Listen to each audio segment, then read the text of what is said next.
जैसी संगत तो वैसी रंगत। आपकी वैल्यू आप किसके साथ हैं, किसके आसपास रहते हैं, उससे है। मैं शराबी के साथ रहूंगा तो मैं शराबी हो जाऊंगा। बी अवेयर, आप जागरूक रहिएगा कि किस संगति में आपके बच्चे पल रहे हैं। 90% लोगों को सॉल्यूशन मालूम होते हैं, तो हमने कौन से तरीके ढूंढ लिए आसान। उन लोगों के बीच बैठिए ही मत जो आइडियाज डिस्कस करें।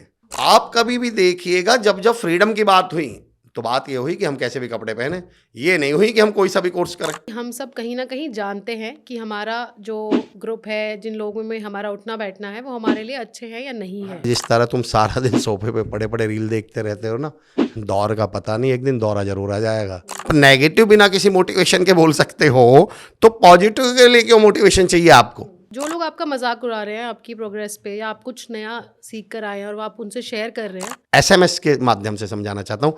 एस मतलब शब्द, चेक कीजिए, शब्दों के साथ आपकी बहुत बड़ी संगति है।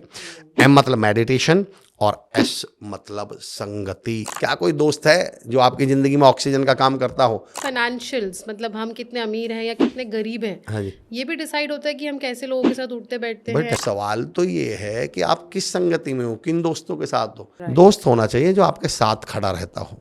चुनौतीपूर्ण शब्द में कि आदमी कहता है कि पैसा आए तो मैं कुछ करूं, पैसा कहता है तुम कुछ करो तो मैं आऊं। 85% जॉब्स जो हैं वो नेटवर्किंग के थ्रू फिल की जाती हैं। जो आपके इंग्लिश बोलने पर आपका मजाक उड़ाते हैं, वो लोग तुम्हारे दोस्त क्यों हैं अभी तक? और बुकिश लैंग्वेज हाँ। तो हम पढ़ ही रहे हैं सर, इतने सालों से, बचपन से पढ़ रहे हैं, बट तब भी समझ नहीं आ रहा है कि सारी धरा भी साथ दे तो और बात है, पर तू जरा भी साथ दे तो और बात है। और चलने को तो एक पांव से भी चल रहे हैं लोग, पर दूसरा भी साथ दे तो और बात है।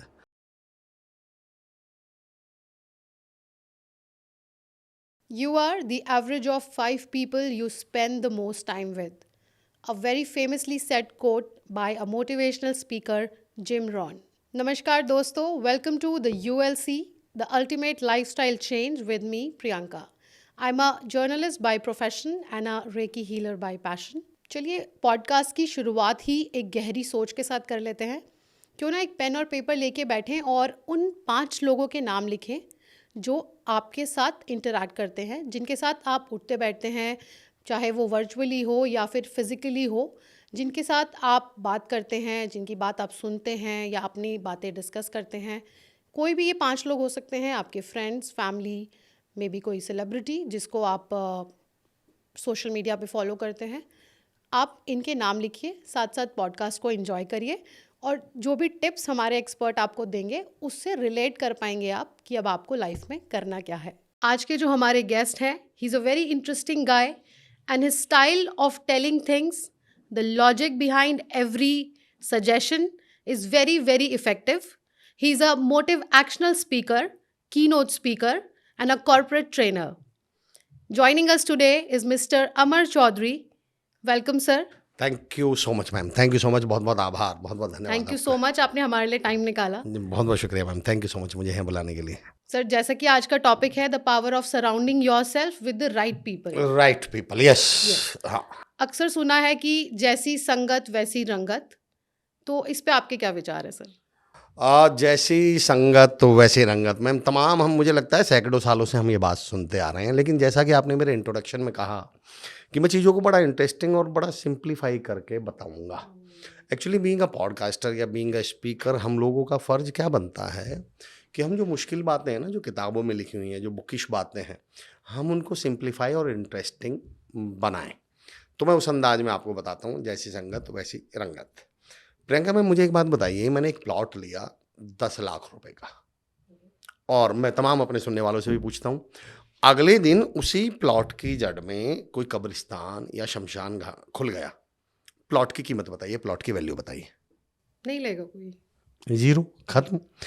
अगले दिन उसी प्लॉट की जड़ में अमिताभ बच्चन साहब ने बंगला खरीद लिया, अब प्लॉट की कीमत क्या है, उसकी वैल्यू क्या है? कई गुना, 50 लाख, 60 लाख, 1 करोड़, 2 करोड़, और कोई अमिताभ जी का दीवाना मिल गया तो हो सकता है 5 करोड़ भी हो। राइट। तो क्या आप मुझसे ये कहना चाह रही हैं कि प्लॉट की अपनी कोई वैल्यू नहीं है, प्लॉट की अपनी कोई कीमत नहीं है? वो इस बात पर डिपेंड करता है कि वो किसकी जड़ में है, कब्रिस्तान की या अमिताभ बच्चन के बंगले की? बिल्कुल। मैं भी लोगों से ये बोलता हूँ कि अपने आप को उस प्लॉट की जगह रखिए। हमारी खुद की अपनी कोई वैल्यू नहीं होती है, हमारी अपनी खुद की कोई कीमत नहीं है।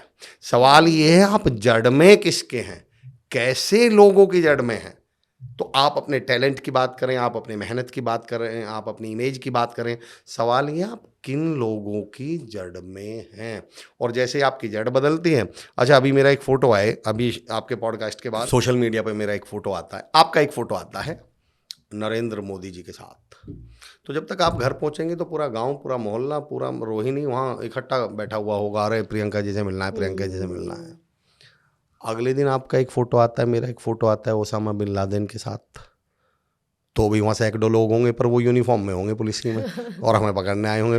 तो सवाल तो ये, दोनों केस में मैं और आप तो सेम है, क्या बदली हमारी संगत। तो हमारी कीमत और हमारी वैल्यू। अच्छा आज के यूथ के साथ समस्या क्या है, जब उनके पेरेंट्स या उनके टीचर्स या आप जैसे और हम जैसे लोग उनको समझाने की कोशिश करते होंगे कि भाई अपनी संगति पे ध्यान दो, अच्छे लोगों के साथ रहो। तो मैंने कई लोगों का एक डायलॉग सुना है, अरे नहीं सर मैं शराबी के साथ रहूँगा तो मैं शराबी हो जाऊँ, ऐसी कोई ज़रूरी थोड़ी है क्या, मुझ पर क्या फ़र्क पड़ जाएगा, मुझे तो अपने आप पर कंट्रोल है। तो मैं ऐसे बच्चों से बोलता हूँ बेटा बिल्कुल सही, हो सकता है शराबी के साथ रहकर आप पर फर्क ना पड़े, पर आपकी इमेज पर फर्क पड़ जाएगा, आपकी वैल्यू पर फर्क पड़ जाएगा। और इस दुनिया में सारा खेल इमेज का है। अगर उस संगत की वजह से एक बार आपकी इमेज नेगेटिव बन गई या गलत बन गई, तो सारी जिंदगी आपको उसी इमेज को ढोना पड़ेगा। मैं पावर ऑफ इमेज बताता हूँ मैम, जब अपने कॉर्पोरेट के सेशंस में मैं लेता हूँ तो मैं वहाँ पर बात करता हूँ सारा खेल मैम, अगर आप गौर करें ना, सारी लाइफ हम एक ही चीज़ पे लगा देते हैं अपनी इमेज क्रिएट करने में, उसके बाद उसको तो बस कैरी तो करना होता है। मैं भी आपसे मैं तमाम सुनने वालों से भी पूछता हूँ, अभी अगर मैं आपसे एक लाइटर मांगूँ, लाइटर समझते हैं ना हम लोग, पावर ऑफ इमेज समझाता हूँ मैम। अगर मैं अभी आपसे एक लाइटर मांगूँ तो आपको क्या लगेगा, मैं क्या जलाने के लिए मांग रहा हूँ? मैं चैलेंज देता हूँ, सबके मन में सिगरेट ही आया होगा। मैं चुनौती के साथ कहता हूँ एक के भी मन में बीड़ी नहीं आया होगा। आप जानते हैं अगर ये बीड़ी वाला होता तो माचिस मांगता। ये लाइटर की इमेज है। क्या लाइटर से बीड़ी नहीं जल सकती? पर लाइटर की दिमाग में इमेज क्या, नहीं यार लाइटर वाला है तो सिगरेट ही पीता होगा। It's all about the image. चलिए मैं आपको एक शेर की पिक्चर दिखाता हूँ, क्या कैरेक्टरिस्टिक्स आपके दिमाग में आएंगे, क्या गुण आएंगे, क्या खूबी आएंगे अगर मैं शेर की पिक्चर दिखाऊं। पावर ऑफ इमेज समझाता हूं मैं तमाम लोगों को भी। जी बताइए। करेज। करेज, हिम्मत, हौसला, है ना। और अगर मैं पीकॉक यानी मोर की पिक्चर दिखाऊं तो कलरफुल, ब्यूटी। और अगर मैं लोमड़ी की पिक्चर दिखाऊं आपको तो चालाक। मैम आपके प्लॉट पे कब्जा कर रखा है लोमड़ी ने। आपको कैसे मालूम कि लोमड़ी चालाक होती है? क्या आपके एटीएम से पैसे निकाल लिया अब तक लोमड़ी ने? चलिए आप लोग बताइए कि आपको रास्ते में कहीं लोमड़ी मिली थी और आपको उससे बात करके लगा, अरे सर ये तो बड़ी चालाक होती है। How do we people know कि लोमड़ी चालाक होती है? और आपको ताज्जुब की बात बताऊं, हम में से जितने तमाम लोग सुन रहे हैं और मैं आप, हम में से 95% लोगों ने लाइफ में लोमड़ी कभी देखी भी नहीं है, फिर भी हम सब क्या मानते हैं, लोमड़ी चालाक होती है। कैसे पता? किताबों में इमेज पड़ी हुई है। तो मैं लोगों से बोलता हूँ सवाल ये नहीं है कि आप गलत व्यक्ति के साथ रहकर गलत हो जाएंगे, पर आपकी इमेज गलत हो जाएगी, आपकी वैल्यू पर फर्क पड़ जाएगा। Right sir. क्योंकि इतना इंटरेस्टिंग आपका जो टॉपिक है यूएलसी, जब मैं आपका पॉडकास्ट का नाम देख रहा था चैनल का, ULC ultimate life style change, तो आप ना इतना डीपली इन चीज़ों पे बात करते हैं। मैंने तमाम आपके कई पहले भी पॉडकास्ट देखे हैं। तो यहाँ दो वर्ड और मैं चाहता हूँ कि हम तमाम अपने सुनने वालों को दो चीज़ें और मेंशन करूँ मैं। मैंने कहा वैल्यू पर फर्क पड़ जाएगा। एक्चुअली दो चीज़ें होती हैं, प्राइस और वैल्यू। हम इन दोनों में अंतर नहीं समझ पाते, हमें लगता है दोनों एक ही तो हैं। कई बार हम जाते हैं भैया इसके प्राइस क्या है, भैया इसकी वैल्यू क्या। नहीं नहीं, दोनों चीज़ों में जमीन आसमान का अंतर है, वर्ल्ड ऑफ डिफरेंस का अंतर है। आप कमिश्नर साहब, मैं अंतर बताता हूँ, आप कमिश्नर साहब के घर जाती हैं, आप किसी मिनिस्टर साहब के, आप किसी एमएलए साहब या किसी व्यक्ति के घर जाती हैं आप, और वो आपको एक कप चाय पिलाते हैं, तो बाहर निकलकर आप अपने दोस्तों, रिश्तेदारों, पड़ोसियों को क्या बताएंगे, किसके यहाँ चाय अरे मैं कमिश्नर के साथ चाय। मेरा सवाल, चाय का प्राइस कितना है, कितने की आती है चाय? 10-12। वही कमिश्नर साहब आपकी जेब में 10 रुपये रखकर अगर बोलते जाओ प्रियंका रास्ते में चाय पी लेना, अब क्यों 10 रुपये तो दिए हैं ना। कीमत चाय की 10 रुपये है, पर उसकी वैल्यू है कि कमिश्नर साहब के साथ चाय पिए, मिनिस्टर साहब के साथ चाय पिए। तो मैं बच्चों से कहता हूँ, हो सकता है लोगों से कहता हूँ आपके प्राइस में कोई फर्क ना आए, पर आपकी वैल्यू में फर्क आ जाएगा अगर आपने सही संगत नहीं की तो। मैं इसको ऐसे देखता हूँ, जैसी संगत वैसे रंगत। अमेजिंग। मतलब ये प्लॉट वाला एग्जाम्पल तो मुझे लगता है मैं मेरे साथ लाइफ टाइम रहने वाला है। जी जी जी। और इससे बड़ा क्लैरिटी तुरंत आपको मिल गई कि आपकी वैल्यू आप किसके साथ हैं, किसके आसपास रहते हैं, उससे है, ना कि आप क्या हैं खुद। और क्योंकि हमारा पॉडकास्ट उस टॉपिक पे नहीं है, लेकिन फिर भी मैं ये लोगों से हमेशा कहता हूँ कि मुझसे तो कोई ईश्वर की परिभाषा पूछे तो मैं तो कहता हूँ आपके द्वारा बोले गए शब्द ही आपके भगवान है, ईश्वर हैं। और मैं उसका उदाहरण देके बताता हूँ। कभी ईश्वर शब्द को लिखिएगा और उसका संधि विच्छेद कीजिएगा। ईश्वर, ईश प्लस स्वर, आपके द्वारा बोले गए स्वर यानी शब्द ही आपके ईश्वर हैं। और हम इस पॉडकास्ट पे क्यों बात कर रहे हैं? ये पॉडकास्ट तो संगति के ऊपर है।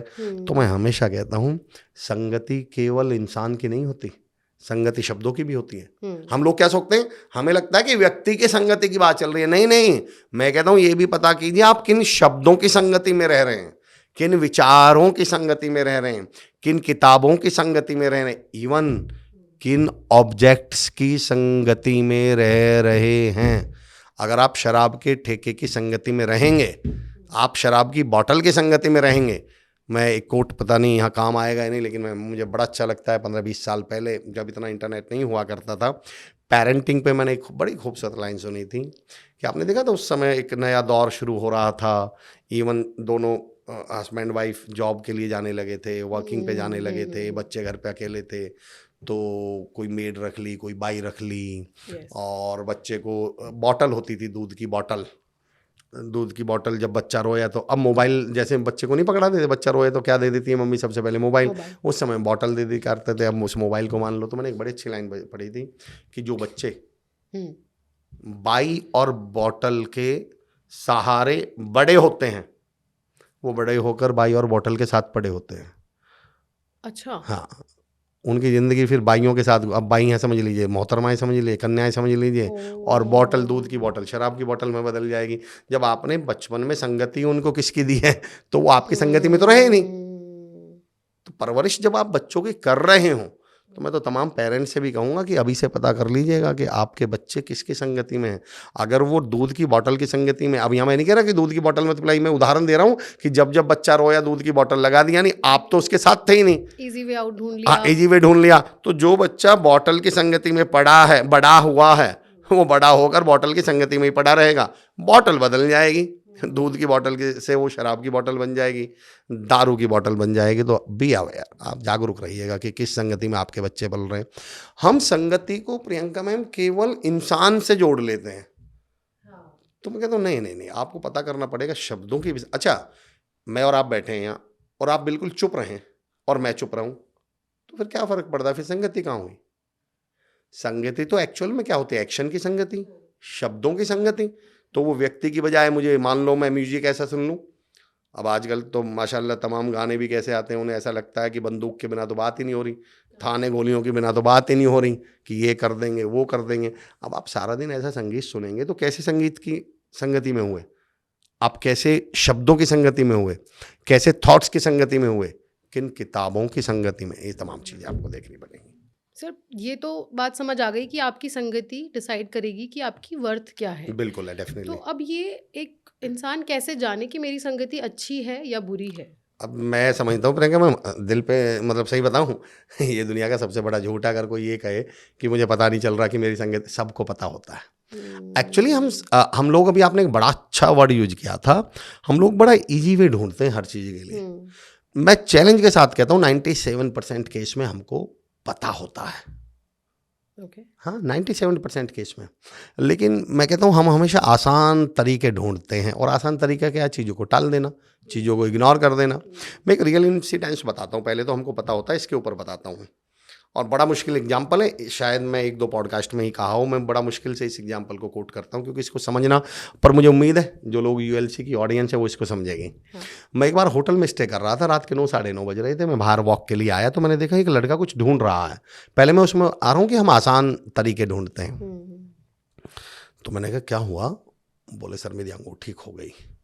मुझे भी बड़ा दुख सा हुआ। बोले सर सोने की अंगूठी थी। तो मैं भी उसके साथ ढूंढवाने लगा। 10-15 मिनट हो गए, मैंने अब कहीं मिली नहीं हमको। तो मैंने कहा यार कुछ आइडिया है किधर गिरी थी? वो मेरा हाथ पकड़कर मुझे 100 मीटर दूर ले गया। बोले सर यहाँ गिरी थी। मैंने कहा भाई अंगूठी यहाँ गिरी थी, अब बड़ा मुश्किल उदाहरण है पर समझिएगा और मुझे उम्मीद है लोग सुनेंगे। मैंने कहा यहाँ गिरी थी तो फिर आप वहाँ क्यों ढूंढ रहे हो? बोले सर यहाँ अंधेरा है ना, वहाँ उजाला है ना। उसको अच्छी तरह मालूम है कि अंगूठी यहाँ गिरी है, यहाँ मिलेगी, पर क्योंकि यहाँ अंधेरा है, ढूंढना मुश्किल है, वहाँ उजाला है, काम करना आसान है, तो उसने आसान जगह ढूंढ ली, जबकि वो मालूम जानता है आसान जगहों पर सॉल्यूशन मिलना नहीं है।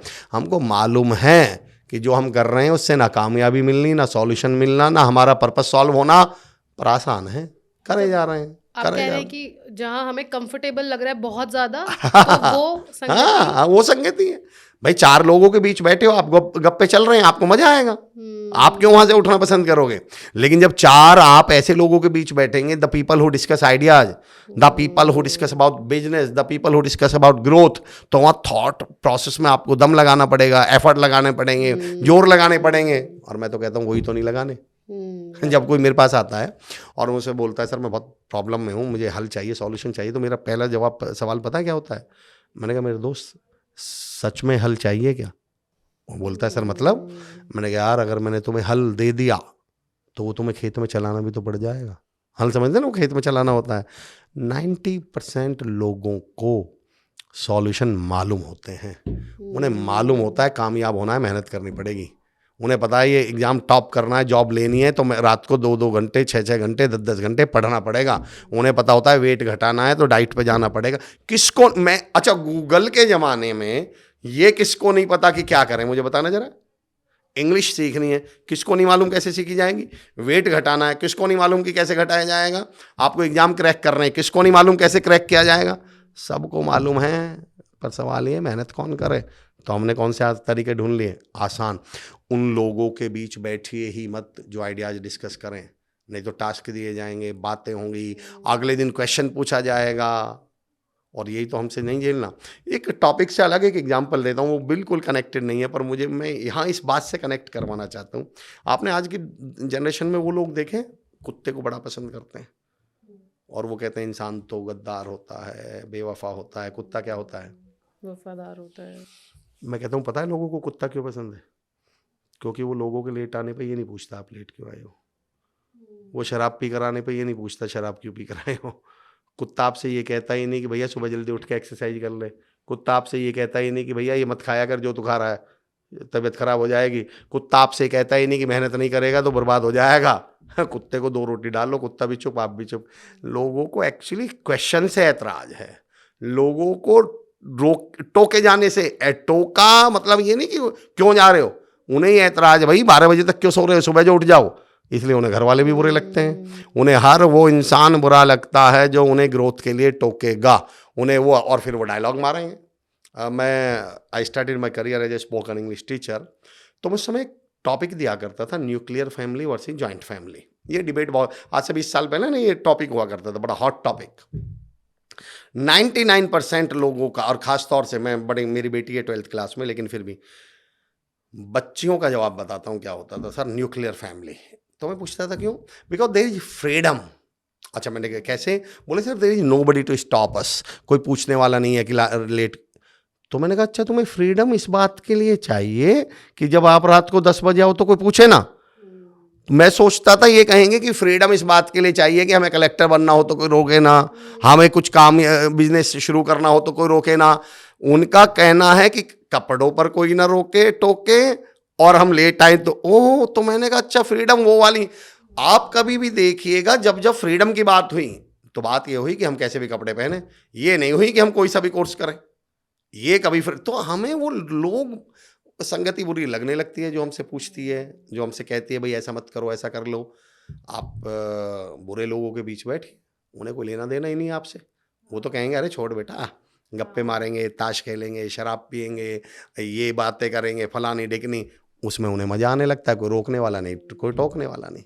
इसीलिए शायद जो लोग फेक होते हैं, मीठी बातें करते हैं, उनके दोस्त ज्यादा होते हैं, और जो कड़वा बोलते हैं, सीधी बात करते हैं, उन्हें लोग कम पसंद करते हैं। मैं कड़वा और उस वाली तो बात नहीं करूंगा, लेकिन जहां ग्रोथ की बात की जाती है ना, ग्रोथ जो होता है ना मैम, चेंज जो होता है एक्चुअली। मेरा एक टर्म है बदलाव को लेकर।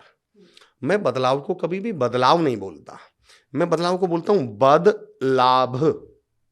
बद प्लस लाभ, अगर जिंदगी में प्रॉफिट यानी लाभ यानी सक्सेस तक पहुंचना है तो बद से गुजरना पड़ेगा। अब बद क्या है? चुनौतियां, बद क्या है? मुश्किल काम, बद क्या है? चैलेंजेस हैं, वो इनसे गुजरना ही नहीं है किसी को। अब जब आप अच्छी संगति रखोगे, ऐसे लोगों की संगति रखोगे जो आपसे काम की बात करेंगे, तो काम की बात करेंगे तो अगले दिन काम भी। मान लो मैं और आपकी संगति हो जाए और हम कल से कहें भाई जिम ज्वाइन करेंगे, कल से वेट दोनों का बढ़ रहा है, घटाएंगे, तो कल से मुझे भी जिम जाना पड़े। और अरे ऐसी संगति करनी ही क्यों? ऐसी संगति करो जो कहें भाई 12 बजे उठ के सो के उठेंगे और फिर वो बात कर रहे होते हैं, ऐसी संगति में रह रहे होते हैं। तो सर ये तो बात हो गई कि हम सब कहीं ना कहीं जानते हैं कि हमारा जो ग्रुप है, जिन लोगों में हमारा उठना बैठना है, वो हमारे लिए अच्छे हैं या नहीं हाँ है। डेफिनेटली जानते हैं, गारंटी से जानते हैं। हाँ, तो अभी हमको पता है और हम चाहते हैं कि हम अपग्रेड करें अपनी लाइफ में, थोड़ा आगे बढ़े और अच्छे लोगों में बैठे, तो उसके लिए क्या सजेशन हो सकते हैं? अब मैं 2 सजेशन देता हूँ इस पे, है ना। मैं केवल लोगों की बात है। अच्छा, पहले मैं अपग्रेड शब्द पे बात करता हूँ। अगर आपको लिटरली पहले तो ये समझ लेना पड़ेगा कि अपग्रेड तो करना पड़ेगा। अगर आप if you are not upgraded you will be outdated, ये सिंपल सा लॉजिक समझ लीजिए। You need to upgrade yourself. एक बड़ा अच्छा, जब हम स्कूल में पढ़ा करते थे, एक स्टोरी हुआ करती थी, और मुझे लगता है जो सुन रहे हैं शायद आप भी बताइएगा मुझे, ये स्टोरी आपने सुनी है। और आपसे प्रियंका मैम, एक स्टोरी थी कि एक बुजुर्ग वार्ग थे, वो एक बार टोपी बेचने का काम करते थे। वो तो एक जंगल से गुजरे, जंगल के नीचे पेड़ था, जंगल में पेड़ था, पेड़ के नीचे लेट गए तो उन्हें नींद आ गई। तो उस पेड़ के आसपास तमाम पेड़ थे, तो वहाँ बंदर थे। वो बंदर उनकी टोपियाँ उठा कर ले गए सारी। लेकिन उन साहब को मालूम था कि ये बंदर बड़े नकलची होते हैं, तो उन्होंने अपनी अपग्रेड के ऊपर बता रहा हूँ मैं आपको, तो उन्होंने टोपी कैसे वापस ली आप मुझे बताइएगा कमेंट में। चलिए मैं बताता हूँ तब तक। उन्होंने क्या किया, उन्हें मालूम था बंदर नकलची होते हैं, उन्होंने अपनी टोपी उतार कर फेंक दी ज़मीन पर। तो तमाम बंदरों ने भी क्या किया, उन्होंने भी उनकी कॉपी करी, उनको नकल की उनकी, उन्होंने भी अपनी टोपियाँ उतार कर फेंक दी और वो सारी टोपियाँ उठा कर ले आए। उन्हीं बुजुर्ग के जो पोते हैं वो हमारे मोहल्ले में रहते हैं, मेरे पड़ोस में रहते हैं, मेरा गांव है चिरोड़ी, वहीं रहते हैं वो। तो अभी 6 महीने पहले वो भी टोपी बेचने जा रहे थे, वो भी जंगल से गुजरे, वो भी पेड़ के नीचे सो गए, उन्हें भी नींद आ गई, बंदर उनकी भी टोपियाँ उठा कर ले गए। पर उनको तो अपने दादाजी की क्या मालूम थी, ट्रिक। तो उन्होंने क्या किया, उन्होंने अपनी टोपी उतार कर फेंक दी। एक बंदर आया, उस टोपी को भी उठा के ले गया, बोला अब तो कुछ नया कर लो बे। बंदर अपग्रेड हो गए बंदर। तो अपग्रेड तो होना पड़ेगा। जहां आप हैं अगर वहीं रह गए, वक्त बर्बाद करने वालों को वक्त बर्बाद करके छोड़ेगा, और उनको हालात नहीं छोड़ेंगे, खुद को हालात पे जो छोड़ेगा। अब मैं तरीका बताता हूं आपको अपग्रेड करने का। आप लोगों से भी पूछता हूं, कमेंट में बताइएगा यहाँ मुझे। हम दुनिया में जो भी जानते हैं, मैं आपको अपग्रेडेशन का संगति से अलग भी एक तरीका बता रहा हूँ। संगति में हम केवल लोगों की नहीं होती, संगति मैंने कहा ना शब्दों की, सब चीज़ों, तो उस पर बात हूँ। इस दुनिया में आप जो कुछ भी जानती हैं, उनके 3 ही सोर्स हैं, पढ़ना, सुनना या देखना। इससे अलग धरती पर कोई सोर्स हो ही नहीं सकता। मैं उदाहरण देके बताता हूँ। 2 और 2 कितने होते हैं? 4। कैसे मालूम मैम? पढ़ा है। भारत के प्रधानमंत्री कौन है? श्री नरेंद्र मोदी। कैसे मालूम आपको? पढ़ा है, देखा है, सुना है। चलिए, आप दिल्ली में रहते हैं, भारत की कैपिटल क्या है? दिल्ली। कैसे मालूम? पढ़ा है, सुना है, देखा? सुना है। छोड़िए, मेरा नाम अमर चौधरी है, कैसे मालूम आपको? सर देखा है आपको, आपसे बात हुई है, जानते हैं। तो सुना है हाँ। या देखा है? हाँ। चलो छोड़ दीजिए। आपका नाम प्रियंका, आपको कैसे मालूम? माता पिता ने बताया। यानी आपने क्या किया, जब उन्होंने बताया तो आपने क्या किया? सुना। इस धरती पर हम जो कुछ भी जानते हैं, वो या तो हमने पढ़ा है, या सुना है, और या देखा है। इससे अलग कुछ तरीका नहीं है। अब मैं तमाम लोगों से पूछता हूँ, बताइए मुझे पिछले 10 साल में आपने ऐसा क्या पढ़ा है, ऐसा क्या सुना है, ऐसा क्या देखा है कि आप पर्सन से पर्सनैलिटी हो जाते, आप अपग्रेड हो जाते, आप बेहतर हो जाते। 24 घंटे रील देख रहे हो, कच्चा बादाम बाबा कच्चा बादाम, और सोच रहे हो कलेक्टर बन जाएंगे। आप बताइए ना मुझे, पढ़ क्या रहे हैं?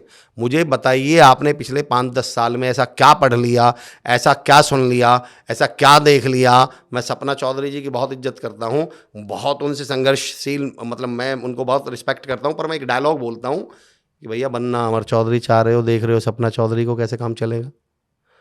पॉइंट ये है कि आप अपने आप से पूछिए ना, आपकी संगति किताबों के साथ है क्या? 24 घंटे तो आपकी संगति रील के साथ है। भाई ये भी तो संगति हुई ना। बिल्कुल, बहुत मैं मेजर तो पार्ट अब अक्सर सोशल मैं मीडिया। तो अक्सर लोगों से बोलता हूँ, स्टेटस देखेगा लोगों के व्हाट्सएप स्टेटस, एक दिन तुम्हारे कानों में ये शोर आएगा, तुम्हारा वक्त आया है, हमारा दौर आएगा। मैं कहता हूँ भाई साहब ज़रा इधर आइएगा, कैसे आएगा ये दौर? ये सारा दिन सोफे पे पड़े पड़े जो रील पे स्टेटस लगाते रहते हो व्हाट्सएप पे, उससे आएगा? मैंने कहा जिस तरह तुम सारा दिन सोफे पे पड़े पड़े रील देखते रहते हो ना, दौर का पता नहीं, एक दिन दौरा जरूर आ जाएगा। तो सवाल ये, आपकी संगति क्या है? किताब कौन सी पढ़ी थी आपने लास्ट बार? आपने कोई, चलिए आपके पास तो इंटरनेट है, आपके पास तो, हमारे पास तो मोबाइल है, इससे बड़ा पावरफुल टूल धरती पर नहीं है। आपने पर देखा क्या ऐसा, सुना क्या? तो जब मैं कहता हूँ अपग्रेड करना, तो अपग्रेड करने के 3 टूल हैं: पढ़ना, सुनना और देखना। अगले 3 महीने के लिए अपनी ये एक्टिविटीज बदल लीजिए। आप पर्सन से पर्सनालिटी, व्यक्तित्व जो शब्द है प्रियंका मैम गौर करिएगा, व्यक्तित्व में 2 शब्द आते हैं, व्यक्ति प्लस तत्व। तो वो एलिमेंट्स बताइए ना, जिनसे मिलने के बाद क्या आपकी कम्युनिकेशन इंप्रूव हो गई, कैसे इंप्रूव हो? ऐसे लोगों के बीच बैठिए ना। कृष्ण बिहारी नूर साहब का, देखिए सारा खेल तो संगति का ही तो है। कृष्ण बिहारी नूर साहब का एक बड़ा, मतलब वन ऑफ माय फेवरेट पसंदीदा शेर है।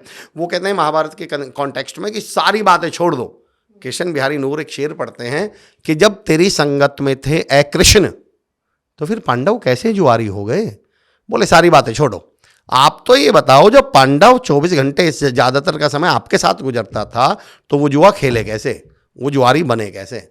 तो सवाल तो ये है कि आप जिन लोगों की संगति में रहेंगे, वैसे ही आप डेवलप होते जाएंगे। तो आप किन किताबों की संगति में हैं, आप कैसी रील्स की संगति में हैं, आप कैसे वीडियोज की संगति। तो मैं यहाँ संगति को थोड़ा सा वाइडर करना चाह रहा हूँ। संगति के नाम पे हम लोगों को ही ना, अच्छा जब हम लोगों की संगति की बात करते हैं तो भी संगति, भाई आप नेगेटिव लोगों के साथ रहोगे तो क्या फर्क पड़ेगा? बोले आप भी नेगेटिव हो जाओगे। तो नेगेटिव के साथ रहने से थोड़ी उसकी बात नेगेटिव सुन के ही तो बदलेंगे। तो अल्टीमेटली फर्क तो किससे पड़ा? सुनने से, उसके नेगेटिव एक्शन देखने से।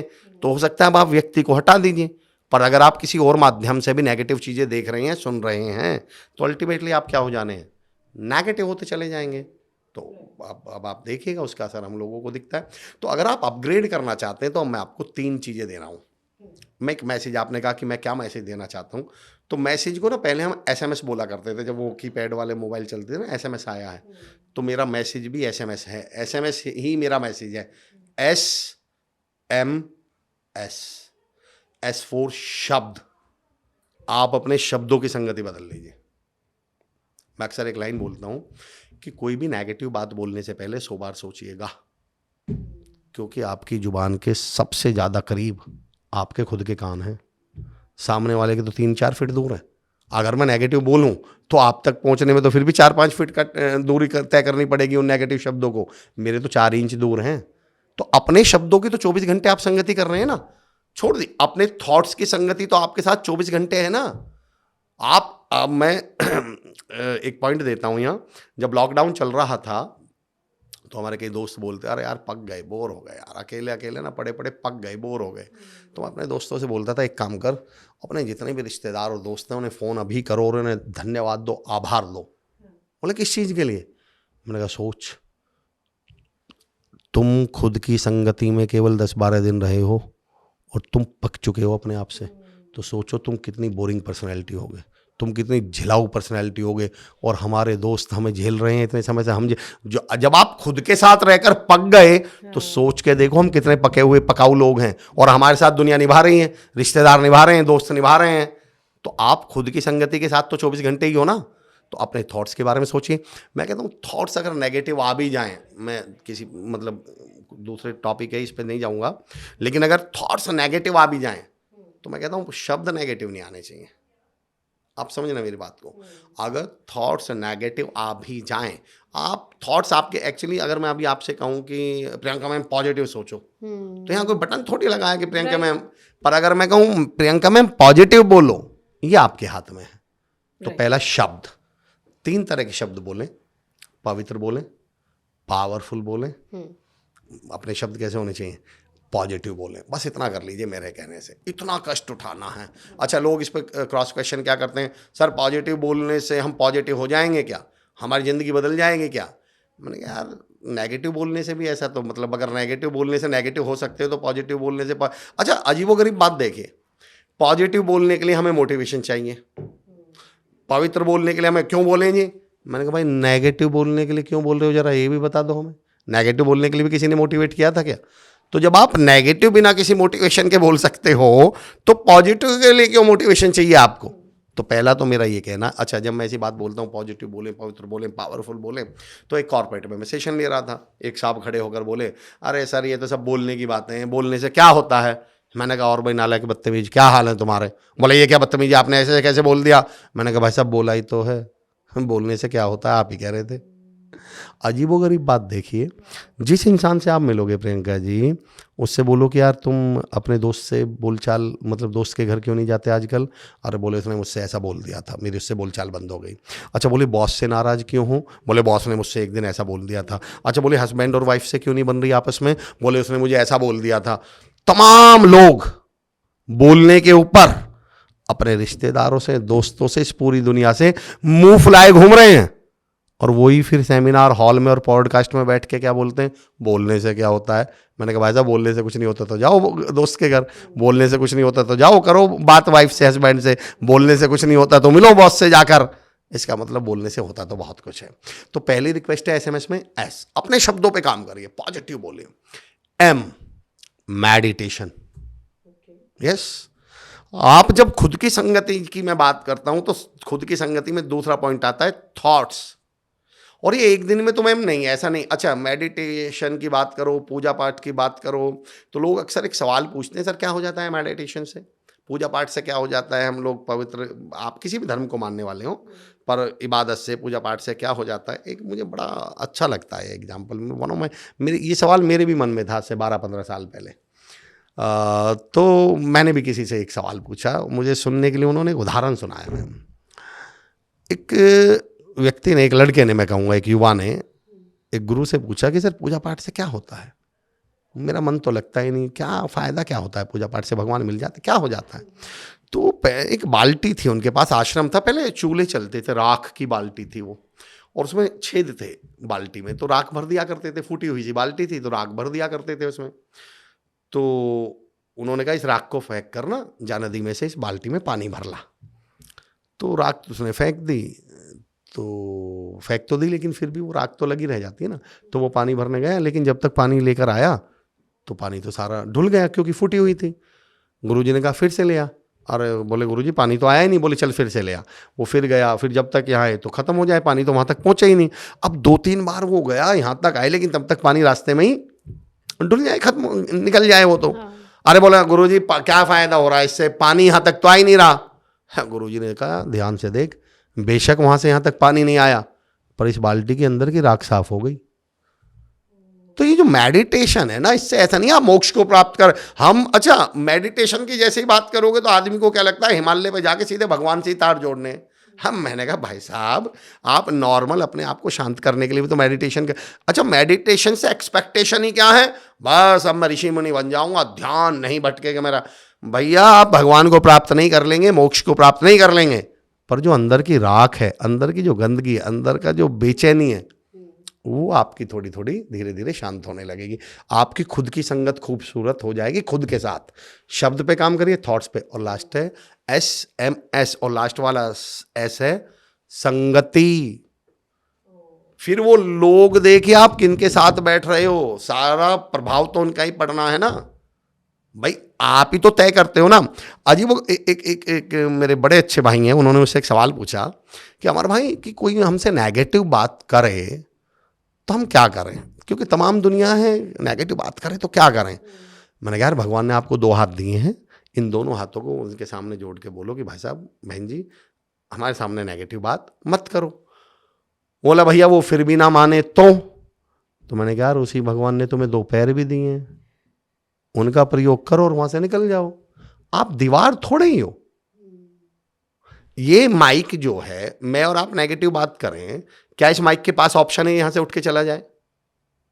क्या इस टेबल के पास ऑप्शन है? पर आपके पास तो ऑप्शन है। जब मैं नेगेटिव बात कर रहा हूं तो उठिए ना, यहां से जाइए ना।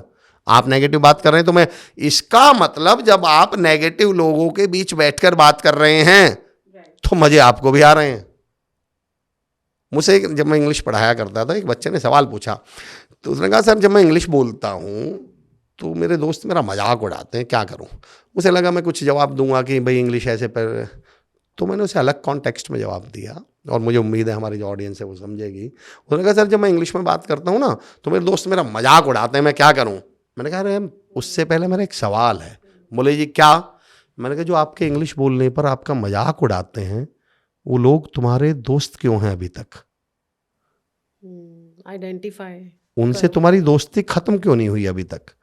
अगर तुम्हें ये समझ गया कि ये 4 लोग मेरे कुछ भी प्रोग्रेसिव करने पर, मेरे कुछ भी नया करने पर जिससे मेरी तरक्की हो सकती है, बेहतर हो सकता हूं, आगे बढ़ सकता हूं, और ये उसमें मजाक उड़ा रहे हैं, तो भाई सबसे पहले तो उनसे दोस्ती छोड़नी थी।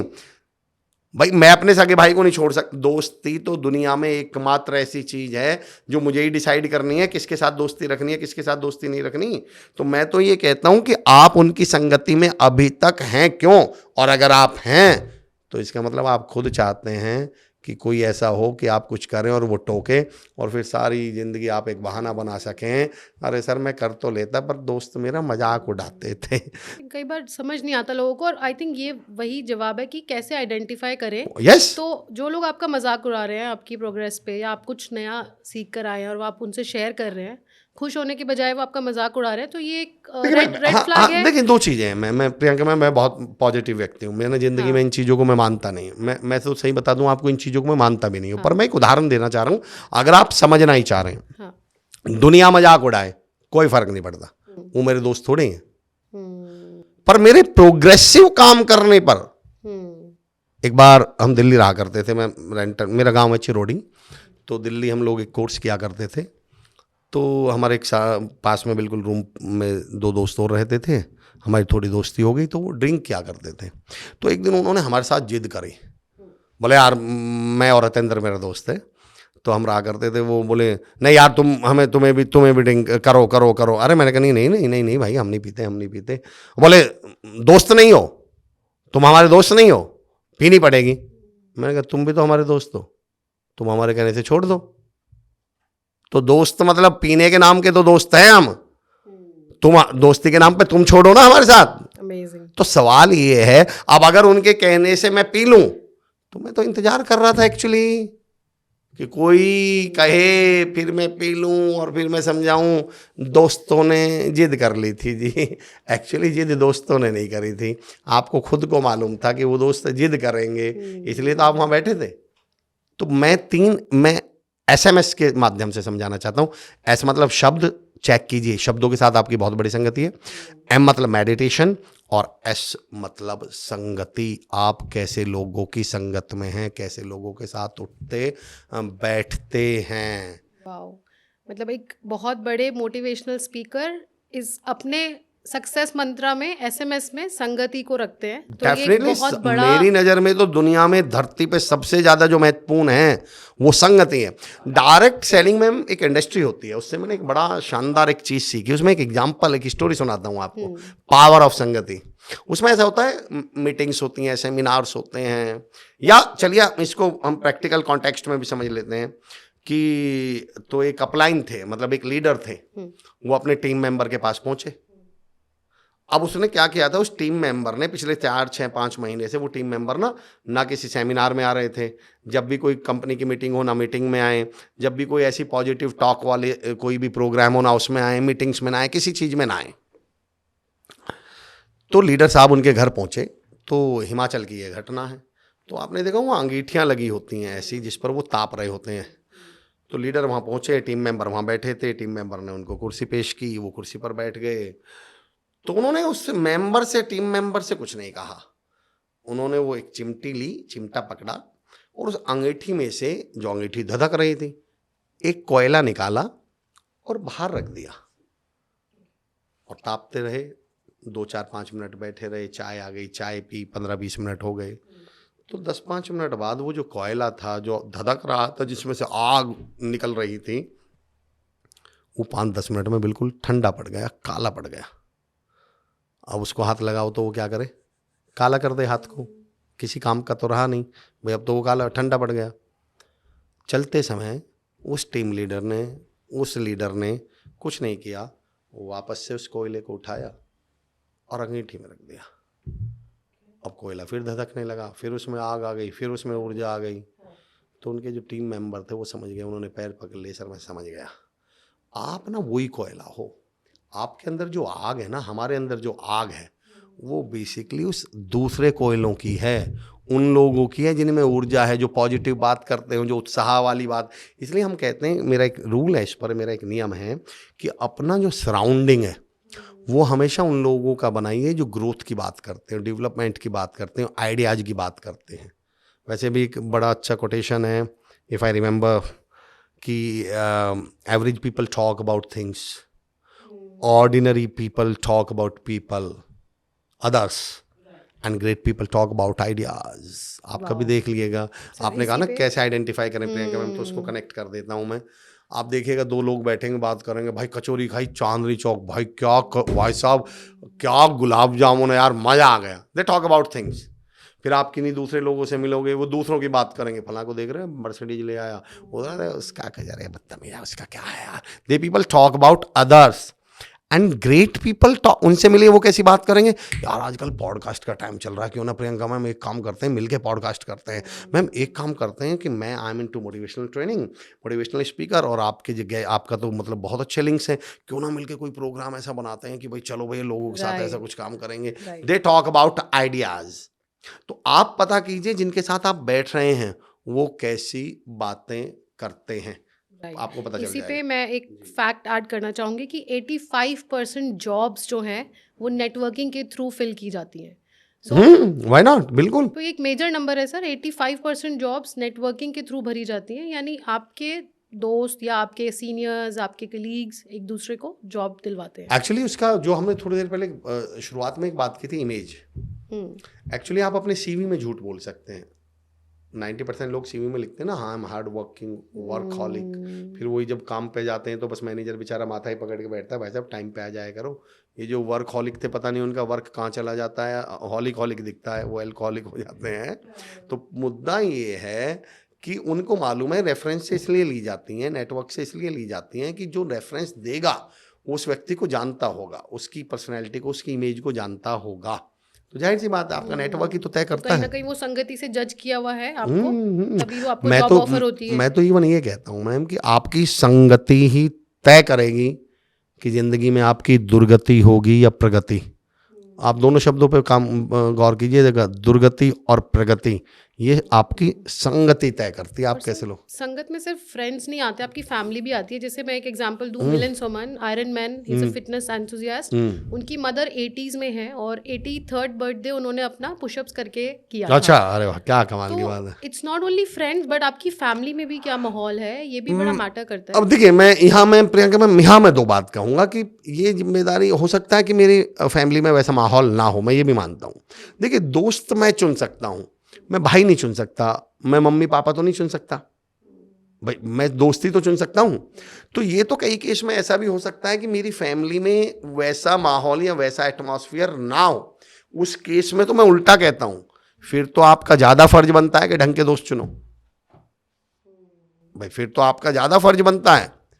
अगर घर पर माहौल ठीक नहीं है तो फिर आपको ज़्यादा जिम्मेदारी उठानी पड़ेगी, बाहर का माहौल ज़्यादा ठीक रखना पड़ेगा।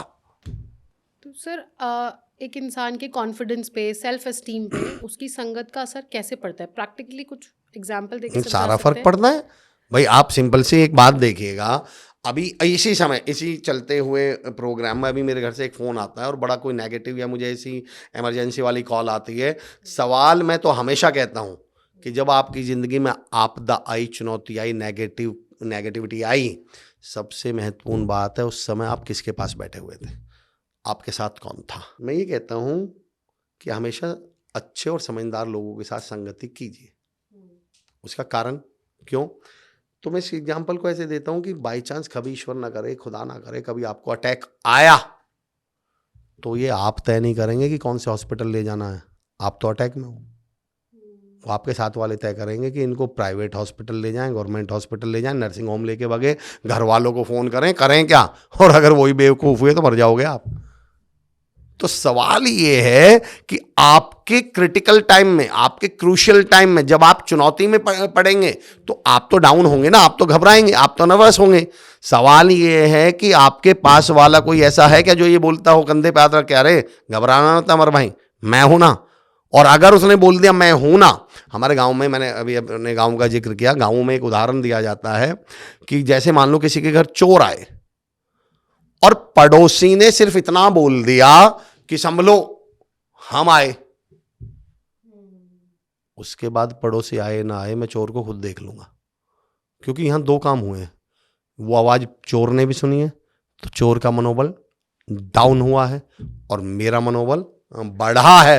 अब मुझे पड़ोसी की जरूरत नहीं है, मुझे उस आवाज की जरूरत थी, उस सहारे की जरूरत थी, उस भरोसे की जरूरत थी जिसने ये कह दिया कि मैं हूं ना, संभल हम आए।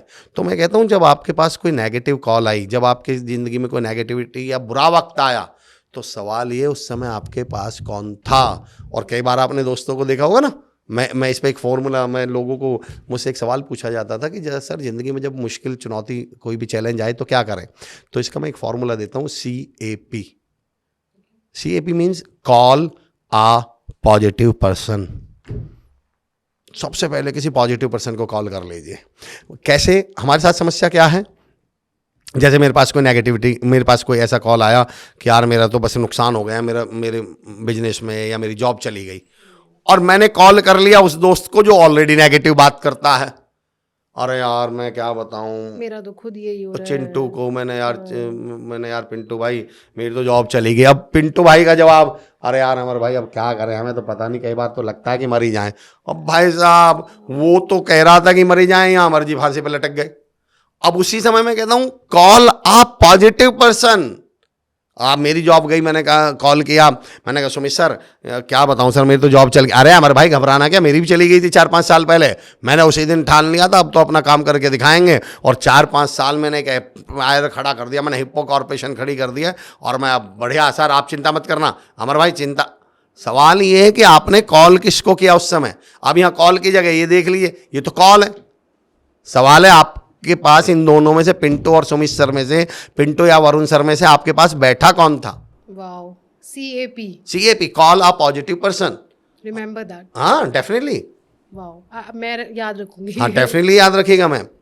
सर मॉरल लेवल पे बात हो गई। हाँ जी। क्या हमारे फाइनेंशियल्स, मतलब हम कितने अमीर हैं या कितने गरीब हैं, हाँ जी, ये भी डिसाइड होता है कि हम कैसे लोगों के साथ उठते बैठते हैं? तो डॉक्टर कुंवर बेचैन साहब का एक शेर पढ़ता हूँ यहाँ पर, संगति की ताकत बताता हूँ।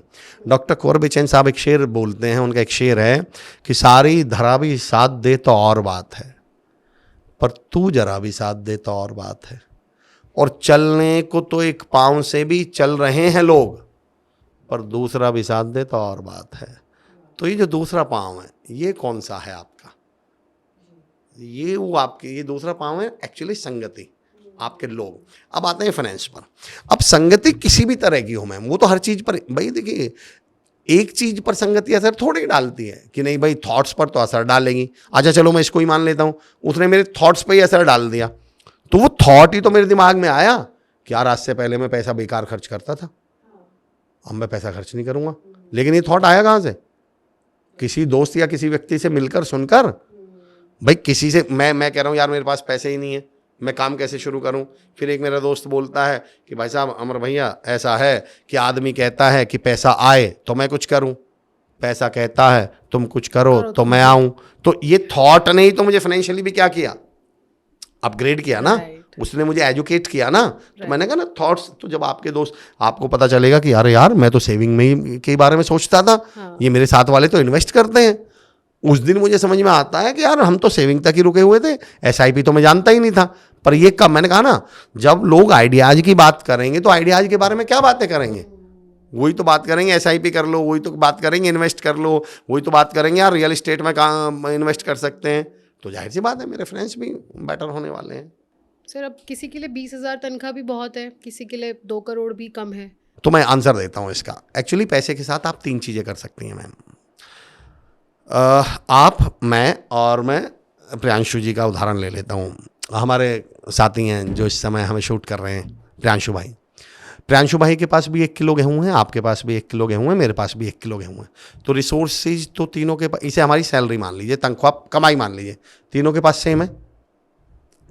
अमर चौधरी अपने 1 किलो गेहूं को कबूतरों को डाल देते हैं, प्रियांशु जी अपने 1 किलो गेहूं को अलमारी में रख देते हैं, और प्रियंका जी 1 किलो गेहूं को खेत में डाल देती हैं। अमर चौधरी के पास 6 महीने बाद, 2 महीने बाद, 6 दिन बाद क्या है? अमर ने कबूतरों को डाला था, क्या है? 0, खत्म। प्रियांशु जी ने अलमारी में रखा था 1 किलो गेहूं, 6 महीने बाद इनके पास क्या है? उतना ही हो सकता है 2-4 दाने चूहे खा गए हों, घटेगा बढ़ेगा तो नहीं। प्रियंका जी के पास जिन्होंने खेत में डाला था क्या है? उस 1 किलो गेहूं का कितना कन्वर्ट हो गया, कितना बन गया? 1 टन, 1 कुंटल, 10 किलो, 20 किलो, 50 किलो। जो अमर ने किया, that is called expensive, spend करना, खर्च करना। जो प्रियांशु जी ने किया, दैट इज कॉल्ड सेविंग, और जो प्रियंका जी ने किया, दैट इज कॉल्ड इन्वेस्टमेंट। तो सवाल ये नहीं है आप पैसे के लिए क्या करते हैं, सवाल ये पैसा आपके लिए क्या करता है। दुनिया में अमीर बनने का पहला नियम ये है कि आप पैसे के लिए क्या करते हैं, ये महत्वपूर्ण ही नहीं है। सवाल ये पैसा आपके लिए क्या करता है। तो अब ये सारी बातें, लेकिन हमारे पास पता कहाँ से चलेंगी? संगति से। हाँ, स्किल्स कहाँ से आएंगी? अगर आपका कोई दोस्त कोनी मार के ऐसा बोलता हो तनख्वाह वाले दिन, हाँ यार गुड़गांव चल रहे हैं, आज वहाँ चलेंगे, खत्म, जीआईपी चलेंगे, खत्म हो जाएगी। उसी जगह आपका कोई दोस्त होता, यार सैलरी आ गई क्या, यार मैं 1 नंबर दे रहा हूँ एसआईपी डाल, और वो आपको फोर्स करता। तो सवाल तो ये है कि आप किस संगति में हो, किन दोस्तों के साथ हो। You have to understand, you have to, it is the power of, सारा खेल संगति का है आपका मैम, सारा खेल संगति का है। कुछ दोस्त ऐसे होते हैं जो बचपन के दोस्त हैं, कुछ इमोशनल कनेक्शन है, ऑल्दो वो इतने सक्सेस ओरिएंटेड नहीं है, जी जी। या फिर फैमिली में कोई ऐसा है जो आपको पुल डाउन करता है, आपको आपकी प्रोग्रेस पे बहुत अच्छा रिस्पॉन्स नहीं देता है। तो एज पर हमारी जो कॉन्वर्जेशन है, तो ये तो एक अच्छी संगति नहीं है। नहीं प्रियंका मैम, यहाँ एक चीज को मैं करेक्ट करना चाहूँगा। सवाल ये नहीं है कि आपका दोस्त मतलब मनी ओरिएंटेड नहीं है, या सवाल ये वो आपको रोकने वाला ना हो। ओके, हो सकता है मेरे दोस्त को फाइनेंस के बारे में कुछ नहीं मालूम हो, लेकिन जब मैं ये बोलता हूँ यार एसआईपी डालनी है, तो दोस्त बस इतना बोल, यार अमर भाई करो, बढ़िया। मतलब ये ना हो अरे कुछ नहीं रखा इन बातों में, चलो यार खर्च करेंगे।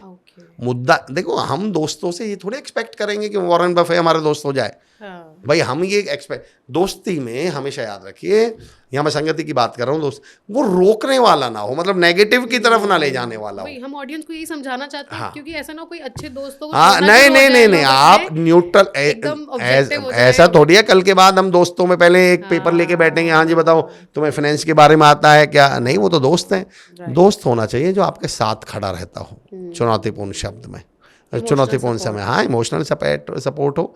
भाई संगति तो आप नेट से पता कीजिए ना, कहाँ आपको इन्वेस्ट करना है, दोस्त थोड़ी बताएगा। दोस्त बस आपको, जब आप फाइनेंस की रील देख रहे हो, फ्रेंड्स के वीडियो देख रहे हो, तब वो ये ना बोलता हो अरे छोड़ वो देखेंगे कच्चा बादाम वाली।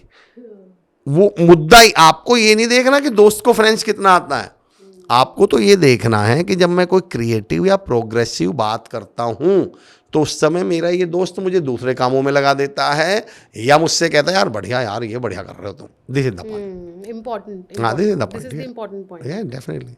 और सर फैमिली का क्या रोल रहता है?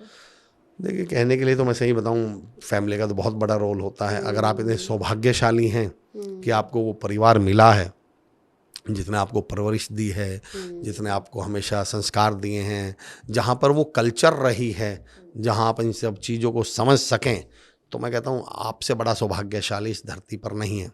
जब मैं पेरेंट्स से बात करता हूँ तो अक्सर, चलिए तमाम लोग सुन भी रहे होंगे, तो मैं बहुत सारे पेरेंट्स से एक बात करता हूँ कि इन बच्चों को जिनको आप कह रहे हो ना ये करा देंगे वो कराएंगे, MBA एक बड़ा टर्म चलता है कि भाई हमने अपने बच्चे को MBA करा दी, तो मैं हर पेरेंट्स से एक बात तो ज़रूर कहता हूँ कि एक्चुअल MBA क्या होती है उसकी परिभाषा बताता हूँ प्रियंका जी मैं आपके चैनल पे। मैं MBA को बोलता हूँ MBA, माँ बाप की एकेडमी। MBA, माँ बाप की एकेडमी। जिसने माँ बाप की एकेडमी में कुछ नहीं सीखा वो इस धरती के किसी MBA पे कुछ नहीं सीख पाएगा, किसी एकेडमी में कुछ नहीं सीख पाएगा। तो मैं पेरेंट्स से तो बहुत रिक्वेस्ट करूंगा कि अगर हो सके तो बच्चों को इतनी परवरिश तो दीजिएगा। पहली संगति तो डेफिनेटली परिवार जाहिर की सी ही बात है, है, उससे बढ़िया दोस्त तो बाद देखिए में। उससे सौभाग्यशाली। हाँ देखो, जब आपके बच्चे ये सब सीखेंगे, चाहे मैं फाइनेंस की बात करूँ, चाहे मैं किसी भी चीज़ की बात करूँ, तो बच्चे लड़खड़ाएंगे भी, गिरेंगे भी, चोट भी खाएंगे, गलतियाँ भी करेंगे। अच्छा, हमारे पेरेंट्स के साथ, माँ बाप के साथ समस्या क्या, उन्हें लगता है नहीं नहीं बच्चा गिर जाएगा तो। मैं कहता हूँ बच्चा बोले अरे बच्चा गलत डिसीजन ले लेगा तो। मैं कहता हूँ आप एक बात बताइए, आपका बच्चा सब्जी लेने गया है और आपको डर है अरे यार ये गलत टमाटर ना ले आए। मैं कहता हूँ अगर बच्चे ने गलत टमाटर ले लिया तो क्या इंडियन इकोनॉमी गिर जाएगी क्या? चाइना हम पे आक्रमण कर देगा क्या? तो मैं कहता हूँ ये टमाटर गलत चुन भी लेगा तो कौन सी आफत आ जाएगी। पर कल को जब ये गलत करियर चुन लेगा तब आप क्या कर लोगे? क्योंकि आपने इसे चुनने की प्रैक्टिस या चुनने की आदत तो डाली नहीं है। अगर ये गलत शर्ट चुन लेगी, गलत शर्ट चुन लेगा तो कौन सी आपके 1000-2000 रुपए का नुकसान होगा। कल को ये गलत लाइफ पार्टनर चुन लेगा तब क्या कर लेंगे? कल को ये गलत लाइफ पार्टनर चुन लेगी तब आप क्या कर लेंगे? बचपन से लेकर बड़ा होने तक बच्चों को जरा सा भी रिस्क नहीं लेने देते, उन्हें प्रोसेस से नहीं गुजरने देते। और फिर बड़ा होने पर वो जो मैं अभी कह रहा था, उन्हें एमबीए में एडमिशन दिलवाएंगे और स्ट्रीम कौन सी दिलवाते हैं? Risk management.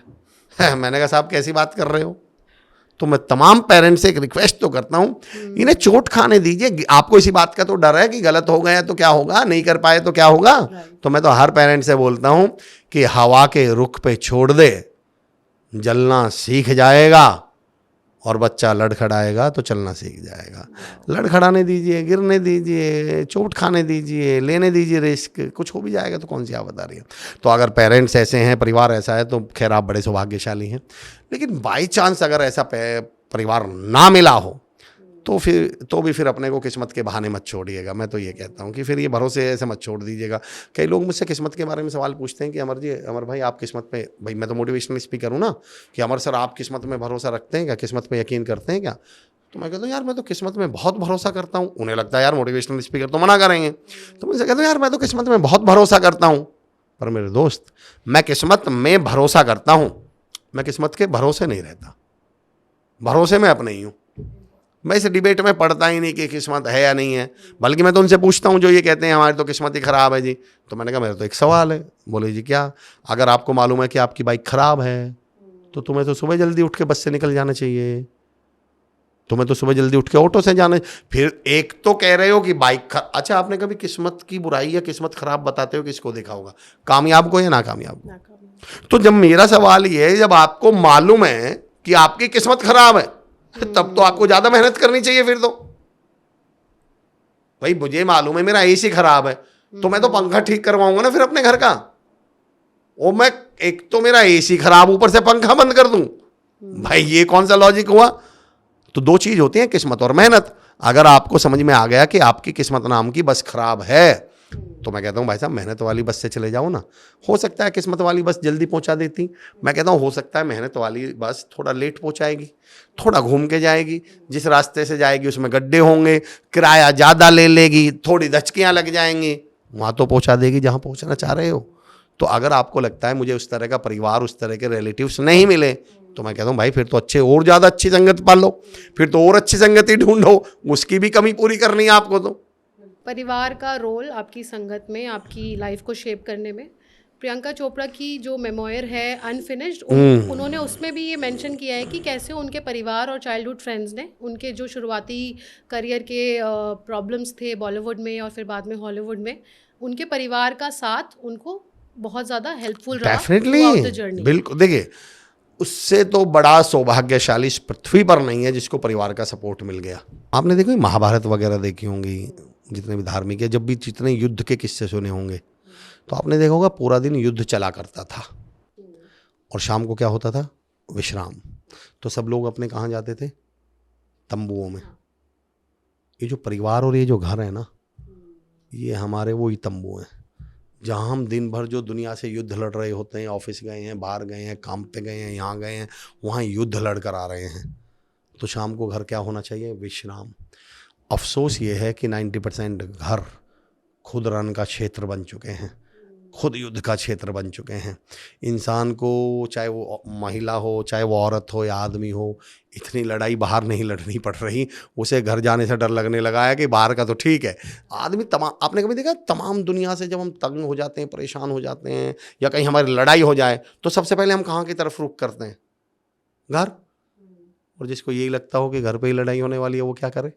तो मैं तो परिवार वालों से हाथ जोड़ के रिक्वेस्ट करता हूँ कि अपने घरों को हो सके तो वो विश्राम का तंबू बनाइए, जहाँ दुनिया से लड़ के आया हुआ इंसान, चाहे वो मेल हो या फीमेल हो, उसे रेस्ट मिल सके।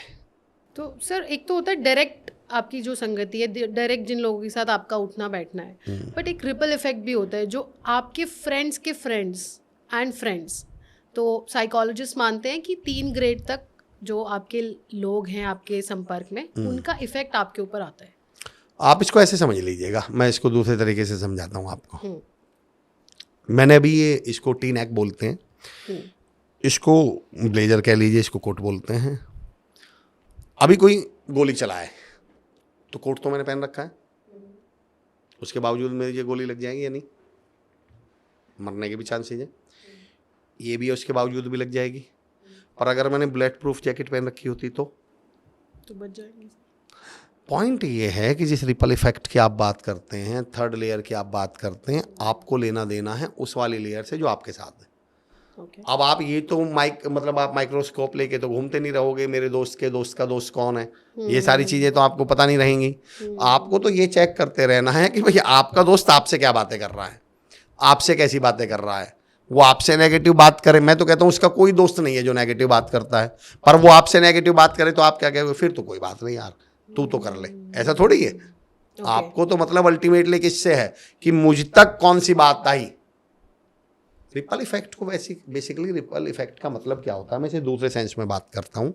रिपल इफेक्ट का मतलब ये नहीं होता कि आपके दोस्तों की लेयर क्या है। रिपल इफेक्ट का मतलब होता है कि जब आप जिंदगी में एक छोटा सा भी बदलाव ले आएंगे तो वो बदलाव आपकी ज़िंदगी में पॉजिटिविटी हो या नेगेटिविटी हो, उसको कई गुना बढ़ाकर आप तक पहुंचा देगा कुछ समय के बाद। तो अगर आप कोई बदलाव लाना चाह रहे हो, अच्छा फिर संगति की हम बात करें, संगति आदत की भी होती है। रिपल इफेक्ट क्या होता है, आप सुबह 5 बजे उठना शुरू कर दो। अब इससे जब हम 5 बजे सुबह उठने की बात करते हैं तो लोगों को क्या लगता है, इससे हम आदमी क्या रहेगा, हेल्दी। मैं कहता हूँ ये केवल हेल्थ पर इम्पैक्ट नहीं डालेगी। मैं लिख के दे सकता हूँ, आप 2 महीने बाद 1.5 महीने बाद देखिएगा आपका बिजनेस में ग्रोथ होने लगेगी, आपके जो आपस में कम्युनिकेशन स्किल्स है उसमें इंप्रूवमेंट हो जाएगा। आप देखेंगे कि 2-2.5 महीने में आप जॉब में बेटर परफॉर्म करने लगे 5 बजे उठने की वजह से। तो ये जो रिपल इफेक्ट का मतलब होता है कि आप एक आदत डालिए, वो एक आदत 4 आदतें आपके अंदर बेहतर पैदा कर देगी। एक पॉजिटिव आदत आपको 4 अच्छी आदतें डाल देगी और उस आदत की वजह से आप बेहतर इंसान या बेहतर पर्सनैलिटी बन जाएंगे। सेम नेगेटिविटी के केस में होगा। आप एक नेगेटिव बात कर लीजिए, मान लो मैंने शुगर खाई, मतलब मैंने शक्कर खाई। अब शक्कर केवल आपको शुगर थोड़ी करेगी। अब आप क्या कह रहे हो, शक्कर खाने से क्या होती है, शुगर। मेरा अगला सवाल, शुगर होने से क्या होता है, लो एनर्जी।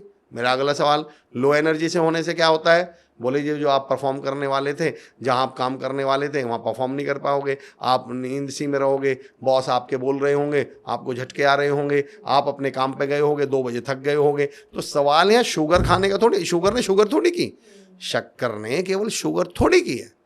शक्कर ने आपको लास्ट में क्या कर दिया, एक बैड परफॉर्मर बना दिया कंपनी में। अब आप अपनी ड्यूटी, अपनी जिम्मेदारी, अपना काम ईमानदारी से नहीं कर पा रहे, तो इसे बोलते हैं रिपल इफेक्ट।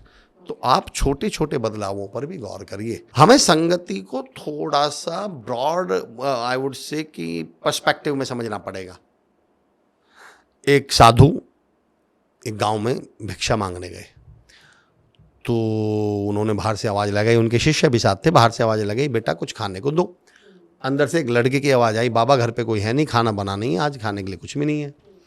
बाबा ने कहा कोई बात नहीं बेटा, बाहर तो आ। बोले बाबा घर पे कुछ है ही नहीं, तो बाहर आकर मैं करूँगा क्या, बाबा है ही नहीं सच में कुछ भी। बाबा बोले बेटा बाहर तो आ। बोला बाबा सच में कुछ नहीं है, मैं बाहर आ गया। अरे बेटा बाहर तो आ जा। लड़का बड़ा झल्लाते हुए बाहर आया और बोला बाबा सच में ही कुछ नहीं है, मैं क्या दूँ खाने के लिए, मैं झूठ नहीं बोल रहा, है ही नहीं कुछ भी। बाबा ने कहा कच्चे घर हुआ करते थे। बाबा ने बोला कोई बात नहीं बेटा, ये मिट्टी पड़ी है आंगन में, ये मिट्टी दे दे एक मुट्ठी। लड़के को लगा ये क्या है, क्या। तो खैर लड़के ने एक मुट्ठी भर के वो मिट्टी दे दी, उनकी झोली में डाल दी, बाबा लेकर चल दी। अब जो बाबा के शिष्य थे उनका बड़ा दिमाग खराब, उन्होंने जरा से 50-100 मीटर दूर जाते, बाबा जी क्या है ये, गुरु जी क्या है ये, आपने इससे मिट्टी क्यों ली है? बाबा का जवाब सुनिए। बाबा बोले, बेटा मैंने इसे आज देने की आदत डाल दी, आज इसने एक मुट्ठी मिट्टी दी है, कल को घर में जब रोटी होगी, खाना होगा तो ये खाना भी देगा उठकर। पर अगर आज ये अंदर बैठा बैठा मना करने की आदत पड़ जाए तो कल को जब भी इसके घर में खाना होता तब भी इसको आदत किस चीज़ की पड़ चुकी होती, मना करने की। तो ये अंदर से ही बोलता, बाबा का कुछ भी नहीं है घर पे। सवाल होता है कि वो मिट्टी उठा के मिट्टी देना, मिट्टी उठा के मिट्टी देना थोड़ा ही है, वो एक आदत डली है आपको, और वो आदत रिपल इफेक्ट समझा रहा हूं मैं आपको। वो जो एक मुट्ठी आपने आज मिट्टी दी है, अंदर से उठकर बाहर तक आने का कष्ट किया है, वो तो आपके अंदर आदत डल गई ना, आलस्य तो खत्म हो गया ना। कोई मांगने आए तो ये संस्कार तो आ गए ना कि अगर कोई मांगने भी आए तो कम से कम बाहर जाके बोले, बाबा जी घर पे कुछ है नहीं, मैं माफी चाहता हूँ, पानी पिला दूं क्या? तो ये संस्कार तो डाल दिए ना उन्होंने। तो मैं तो मैं बच्चों के केस में भी बोलता हूँ, तमाम लोगों के केस में भी बोलता हूँ कि आप अपने रिपल इफेक्ट, मतलब आप आदत कैसी डाल रहे हो अपने अंदर। ओके। हाँ, आप घर पे हैं, आज छुट्टी आपकी, पड़े हैं आप, तो सवाल ये है कि अब आपने आदत क्या डाल ली? पड़े रहने की आदत डाल ली।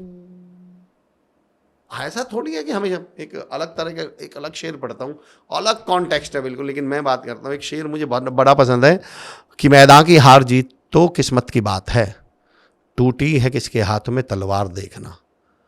वो कहते हैं कि यार मैदान में हारा जीता कौन, ही तो बाद की बात है, पर टूटी हुई तलवारें भी ये तो बता रही हैं कि ये योद्धा हैं, ये बहादुर हैं, ये रण क्षेत्र में उतरे थे, ये अपने हक के लिए लड़कर आए हैं। जिनके हाथ में टूटी हुई तलवारें भी नहीं है वो तो दर्शक हैं, वो तो कायर हैं, वो तो बाहर बैठे हुए हैं। तो यहाँ सवाल हार जीत का थोड़ी है, यहाँ सवाल है कि आप उस चीज़ के लिए जद्दोजहद की, कोशिश करी, लड़ाई करी, वो आदत आपके अंदर डली। तो सवाल हार जीत का है ही नहीं। हम लोग कई सारी चीज़ों में क्यों पीछे हट जाते हैं, यार मेरा ऐसा करने से ऐसा हो जाएगा क्या, इसका कोई मतलब ही नहीं है। सवाल ये आपने उस समय स्टैंड क्या लिया, सवाल ये आप उस समय खड़े, आप अच्छे, कोई गारंटी थोड़ी अच्छे दोस्तों के साथ रहूँगा तो मैं अच्छा ही बन जाऊँगा या मैं कामयाब ही हो जाऊँगा। तो पॉइंट ये है कि आपने अपने अंदर रिपल इफेक्ट, मतलब वो एक आदत जब वो कन्वर्ट होकर आएगी, कई गुना पावरफुल होकर आएगी, तो वो बहुत बड़ा काम करने वाली है। आदत, बीज किस चीज़ का बोया? बीज जब आपने देखा होगा, बीज तो इतना सा होता है, किसको मालूम कि इस बीज के अंदर 50 फीट का पेड़ भी है। तो वो जो रिपल इफेक्ट है ना, ये बीज है एक्चुअली। वो जो आदत है वो ये बीज है। आपने आलस्य का बीज बोया या मेहनत का बीज बोया, आपने प्रोक्रेस्टिनेशन का बीज बोया या एक्शन का बीज बोया, आपने नेगेटिविटी का बीज बोया या पॉजिटिविटी का बीज बोया है, तो बीज की बात चल रही है actually. That is the point. तो सर यूथ के लिए कुछ सजेशंस कि कैसे एक तो राइट सराउंडिंग्स में रहें, चुने, और जो सराउंडिंग्स खराब है उनसे कैसे बाहर निकले। देखो, मैं हमारा यूथ में लिटरली आपको बताऊँ, हम कितना भी कहने आज के बच्चे ऐसे, आज के बच्चे ऐसे, आज के बच्चे बहुत स्मार्ट हैं, बहुत समझदार हैं। मैं बस बच्चों को एक मैसेज देना चाहता हूँ, अगर वो इस बात को आइडेंटिफाई करना चाहते हो। मेरे दोस्तों, मेरे बच्चों, मैं जानता हूँ कि आप बड़ा मुश्किल ही सुनते हैं और इस समय का सुनना बड़ा मुश्किल हो चुका है। ऐसा लगता है इस तरह के तो बहुत सारी बातें हैं, पर फिर भी अगर हो सके तो सुनना। मैं 2 तरह की बातें कहूँगा मैम, कंक्लूडिंग रिमार्क्स मेरे जो रहेंगे। आप अक्सर ये देखिएगा कि आप जब भी चेंजेस की बात करते हैं, जब भी बदलाव की बात करते हैं, तो मैं कहता हूँ कैसे पता करें ये काम सही है, ये दोस्त सही है, ये काम करना चाहिए, ये काम नहीं करना चाहिए। तो मैं कहता हूँ 2 तरह के काम हैं इस दुनिया में। एक वो काम जिसे करते समय, बड़े गौर से सुनना बच्चों, प्रियंका मैम, जिसे करते समय मजा आएगा, जिसे करते हुए अच्छा लगेगा। ओके। और एक काम वो जिसे करते समय मजा नहीं आएगा, करते समय चुनौती आएगी, पर करने के बाद प्रोग्रेस आएगी, करने के बाद तरक्की आएगी। उदाहरण देता हूँ, टीवी देखते समय अच्छा लगता है या देखने के बाद? मूवी देखते समय, मूवी 2.5 घंटे की है, तो आपको जितने भी मजे आए वो कब आए? उसे 2.5 घंटे में, उस प्रोसेस में। 2 घंटे 31वें मिनट कोई मजा आ रहा है क्या आपको? इस समय मूवी खत्म, मजा खत्म। आप चॉकलेट खा रहे हैं, जब तक चॉकलेट मुंह में है तब तक चॉकलेट क्या दे रही है? स्वाद, मजा। जैसे ही चॉकलेट खत्म, अभी आपको दुख देगी, ओबेसिटी देगी, शुगर देगी, मोटापा देगी, कोलेस्ट्रॉल देगी, बीमारी देगी, गिल्ट देगी। गिल्ट देगी। हर वो काम दुनिया में देखिएगा, आप समझने की कोशिश करिए। वाओ, नहीं बहुत गहरी बात हाँ, आप मूवी देख रहे हैं, आप टीवी देख रहे हैं, आप फास्ट फूड खा रहे हैं, उस काम को करते समय मजा आ रहा है, पर जब आप जिम में एक्सरसाइज कर रहे हैं उस समय मजा आ रहा है क्या? और उसे करने के बाद मजा आएगा जिंदगी भर। बहुत प्रैक्टिकल अप्रोच है सर, जी। मतलब ये तो हम फिर अपना खुद देख आ, सकते आ, हैं आप रोज। जब चाहें। हाँ, मैं तो मतलब बच्चों से कहता हूँ किसी से जिस पूछने की काम जरूरत को ही नहीं। करते समय मजा आ रहा हो बस उसी को मत कर लेना, वाओ। उसी को मत कर लेना। आपको फेसबुक चलाते हुए मजा आएगा, मत चलाना। आपको किताब पढ़ते हुए मजा नहीं आएगा, पर किताब, मैं इसको फिर थोड़ा सा मैं इसको फ्रेम करता हूँ, दो तरह के काम है, एक को करते समय मजा आएगा पर करने के बाद मजे की जगह दुर्गति होगी, एक को करते समय मजा नहीं आएगा पर जिंदगी भर वो मजा देगा। तो आपको ये काम चुनना है। किताब पढ़ते समय बिल्कुल मजा नहीं आएगा, पर वो आपको जिस दिन कलेक्टर बना देगी, जिस दिन उसके दम पे MBA करके IIT करके बड़ी पोस्ट पे पहुंच जाओगे तब मजा आएगा। आप जब अपना बिजनेस शुरू कर रहे होंगे तो आपको बिल्कुल मजा नहीं आएगा, पर जब बिजनेस सेट हो जाएगा तब जिंदगी भर के लिए मजा आएगा। चॉकलेट खाते समय मजा आएगा, खाने के बाद तो दांत खराब होंगे। आपको सलाद खाते समय मजा नहीं आएगा, पर सलाद खाकर मजा आएगा। तो सिंपल तरीका बता रहा हूँ काम पहचानने का, जिसको करते समय मजा आए पर करके मजा ना आए मत करना, जिसको करते समय मजा ना आए पर करके मजा आए उसको कर लीजिएगा। बहुत आसान तरीका बता देता हूँ, प्रैक्टिकल अप्रोच और बड़ा इजी तरीका बहुत आपने बहुत बता ईजी, दिया। बहुत आसान। मैंने कहा ना, मैं अगर आप मैं जिक्र भी कर रहा था अमर चौधरी ऑफिशियल, जो मैं यूट्यूब चैनल बता रहा था, तो मैं उस पर कोशिश करता हूँ चीज़ों को सिंप्लीफाई करूँ। अगर आपने सिंप्लीफाई किया है तो एक और चीज़ बता देता हूँ मैं आपको इसी पॉइंट के ऊपर। चेंजेस दो तरह, जब हम चेंज, क्योंकि आपका जो पॉडकास्ट है उसका नाम ही, चैनल का नाम है ULC, ultimate life style changes. मैं आपको बताता हूँ प्रियंका मैम, चेंज के ऊपर। चेंज भी मैम दो तरह के होते हैं, और मैं बच्चों से कहता हूँ इसका तरीका समझिएगा, कौन से चेंज पे पहले काम करिए ताकि आप अल्टीमेट चेंज तक। आपने अल्टीमेट नाम यूज किया इसलिए बता रहा हूँ, अल्टीमेट वर्ड यूज किया है। चेंज होते हैं मैम हमेशा दो तरह के। एक को मैंने नाम दिया है अच्छा, मैं चीज़ों को बहुत सिंप्लीफाई करता हूँ। एक को मैंने नाम दिया है बियर्ड चेंज, और एक को मैं बोलता हूँ शेविंग चेंज। अब ये क्या है? दो दोस्त हैं, दो लोग हैं, एक की दाढ़ी है, दाढ़ी बड़ी हुई है, और एक क्लीन शेव है। उन्हें कोई साहब मिलते हैं, मेंटोर मिलते हैं, और दोनों उनकी बात मानने के लिए तैयार हैं, बिल्कुल मानने के लिए तैयार है। चलो मैं मान लेता हूँ मैं क्लीन शेव हूँ, मेरे साथ एक दोस्त साहब और भी है, उनकी दाढ़ी बड़ी हुई है, और एक साहब आते हैं और वो हमको गाइड करते हैं, समझाते हैं, और हम दोनों उनकी बात मानने के लिए तैयार हैं। वो इस जिनकी दाढ़ी बड़ी हुई है, जिनकी बियर्ड है, उनसे बोलते हैं भाई दाढ़ी कटा लो, शेव करा लो। कितना टाइम लगेगा उन्हें चेंज लाने में? शेव कर देंगे। कितना टाइम लगेगा? 10 मिनट, 5 मिनट, 10 मिनट, 15 मिनट। हाँ। वही साहब मुझसे बोलते हैं यार अमर भाई एक काम करो, आप अपनी शेव बढ़ा लो, दाढ़ी बढ़ा लो, और मैं उनकी बात मानने के लिए तैयार हूँ। उसके बावजूद कितना टाइम लगेगा मुझे? जो भी उसकी ग्रोथ है, ग्रोथ 1 का महीना, टाइम, हाँ 15 दिन, 1 महीने, 1.5 महीने, 2 महीने। राइट। आपकी ज़िंदगी में भी दो तरह के चेंज होंगे। मैं कहता हूँ चेहरे पर स्माइल रखो। इसके लिए कौन सा कोर्स करना है आपको? इसके लिए कौन से आपको स्किल्स इंप्रूव करनी है, कौन सी डिग्री? मैं कहता हूँ एनर्जी में रहो। अब आपको एनर्जी में रहने, और सर मेरे तो अभी ग्रेजुएशन ही नहीं हुई, मैं कैसे एनर्जी में रहूँ? क्या कोई डिग्री चाहिए? कोई फैमिली सपोर्ट चाहिए? क्या कुछ नहीं चाहिए। तो आप दो तरह के चेंजेस लिख लीजिए एक पेपर पर। अगर मैं आपसे कहूँ इंग्लिश में बात करो, इंग्लिश बोलो, इसके लिए मुझे 2, 2.5, 4, 6 महीने लगेंगे। पर अगर मैं आपसे कहूँ लोगों से तमीज़ से बात करो, तहजीब से बात करो, इसके लिए कोई टाइम लगेगा क्या? तो आप आइडेंटिफाई करिए कौन कौन से काम हैं जो तुरंत किए जा सकते हैं। उनको मैं बोलता हूँ शेविंग चेंज, जो तुरंत शेव करा ली, तुरंत 10 मिनट में रिजल्ट आ गया। मैं कहता हूँ टाइम पर पहुँचो। इसके लिए do you really need any family support? क्या आपको डिग्री चाहिए? क्या आपको फैमिली बैकग्राउंड चाहिए? कि और सर मैं तो MBA नहीं कर रखा, टाइम पे कैसे पहुँचूँ, ऐसा है क्या? तो एक पेपर पे लिखिए कौन कौन से शेविंग चेंज हैं। एनर्जी में रहना, लोगों से तमीज़ में बात करना, टाइम पर पहुंचना, अच्छे लोगों के साथ संगति करना। इसके लिए आपको कोई डिग्री नहीं चाहिए, कोई फैमिली सपोर्ट। एक होता है जो प्रोसेस के साथ आएगा, इट विल टेक टाइम। पर ये जो आपके मैम शेविंग चेंज है ना, ये बच्चे का कॉन्फिडेंस बढ़ा देंगे। जब वो एनर्जी रखने लगेगा तो उसको आनंद आने लगेगा। जब वो चेहरे पे स्माइल रखने लगेगा, उसे लगेगा मेरी लाइफ में कोई चेंज आया है, और उसे वो संगति मिलने लगेगी जैसी वो। अच्छा एक बात बताइए, आपने तो सोच लिया कि मैं अच्छे लोगों के साथ रहूं। मैं इंग्लिश पढ़ाया करता था, तो मुझसे कई बार बच्चे आके बोलते थे सर मुझे ऐसे के साथ बैठाना जो मुझसे अच्छी इंग्लिश बोलता हो। मैंने क्यों? बोले सर मैं अपने से ज़्यादा अच्छे वाले के पास बैठूंगा तभी तो मैं ग्रोथ आएगी मेरे अंदर, तभी तो मैं ग्रो करूंगा, तभी तो इंप्रूव करूंगा। मैंने यार ये तो सही है कि तुम ये चाहते हो तुम अपने से बढ़िया के पास बैठो। मेरा सवाल ये, वो तुम्हारे पास क्यों बैठे? वो भी तो मुझसे ये आके पूछ रहा होगा सर मुझे अपने से बढ़िया वाले के पास बैठाओ। तो जब आप कह रहे हो कि मुझे बेहतर संगति में रहना है, तो वो बेहतर संगति वाले भी तो ये मानते होंगे कि यार हमें भी तो बेहतर इंसान चाहिए, तो आप तुरंत तो वो वाले चेंज ला नहीं देंगे, बियर्ड चेंज वाले। शेविंग चेंजेस तो शेविंग चेंजेस लाइए, आप चेहरे पे स्माइल रखिए, एनर्जी रखिए, पॉजिटिव बातें करिए, लोगों के बारे में अच्छा बोलिए। तो वो लोग, बहुत टैलेंटेड लोग जो जो फ्रेंच की बातें जानते हैं, वो आपकी इन आदतों की वजह से आपको अपने पास बैठा लेंगे। वो लोग जो आइडियाज पे बातें करते हैं, अब आपके पास तो कोई आइडिया है नहीं, पर आपके पास चेहरे पे स्माइल है। ये सवाल मेरे मन में आ रहा था, आपने उसको आंसर हाँ, यस, आप वो हमें क्यों बैठाना क्यों बैठाएं? यस, वो सक्सेसफुल लोग मुझे क्यों बैठाएं? इसलिए बैठाएंगे क्योंकि उन्हें आपकी सक्सेस से मतलब नहीं है। जाकिर खान साहब का एक ऐसी लाइन है जिसका मैं मुरीद हूँ। मतलब मुझसे कोई पूछे 10 साल की मेरी ज़िंदगी की 10, 15, 20 साल की सुनी हुई सबसे खूबसूरत लाइन कौन सी है? जाकिर खान साहब कहते हैं कि यार काम 19 चलेगा, आदमी तो हमें 20 ही चाहिए।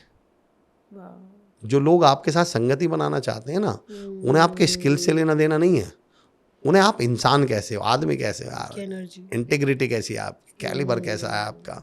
तो वो आपकी एनर्जी देखकर, स्माइल देखकर, आपकी पॉजिटिविटी देखकर, आप लोगों के बारे में बैठ के वहाँ चुगली करो तो वो दूसरे दिन बैठाएंगे क्या अपने पास? कई बार बड़ी बड़ी गलतियां लोग माफ कर देते हैं कि इंसान अच्छा है। हाँ, कर देंगे, डेफिनेटली कर देंगे। तो आप बैठे उन लोगों के साथ, शेविंग चेंज लाइए, धीरे धीरे आपके अंदर क्या आएंगे, बियर्ड चेंज प्रोसेस में आएंगे।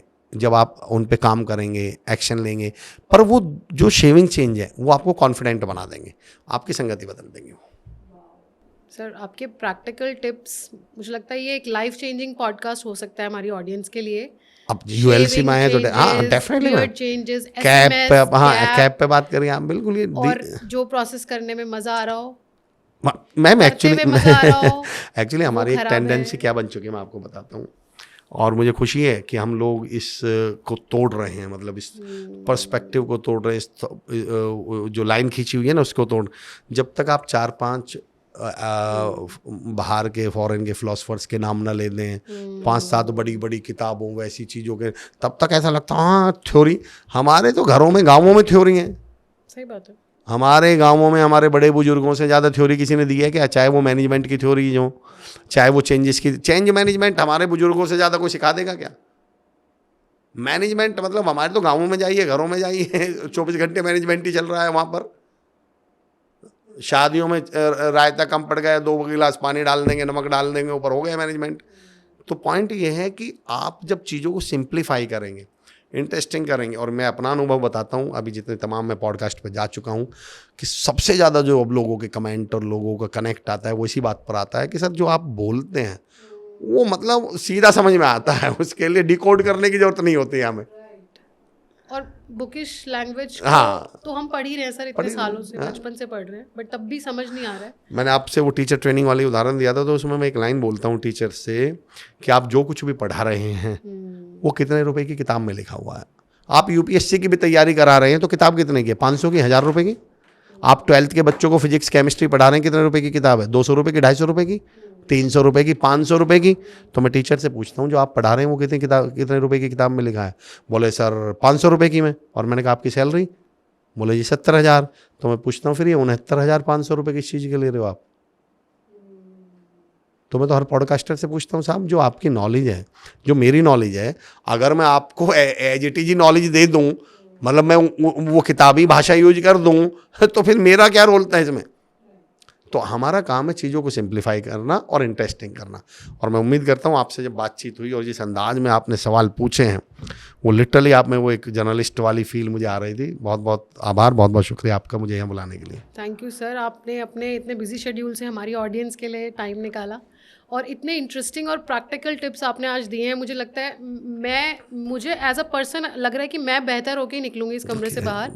और ये जो practical cap, SMS, I mean wonderful sir, बहुत मज़ा आया आपसे बात करके। Thank you so much ma'am. And मुझे लगता है ऑडियंस को भी उतना ही मज़ा आया होगा। और प्लीज़ अपना फीडबैक दीजिएगा, कोई सवाल है तो वो भी आप पूछ सकते हैं। कोशिश करेंगे कि सर से जवाब लेने की कोशिश करें, आपको दें। आज के लिए बस इतना ही। Thank you so much, keep watching.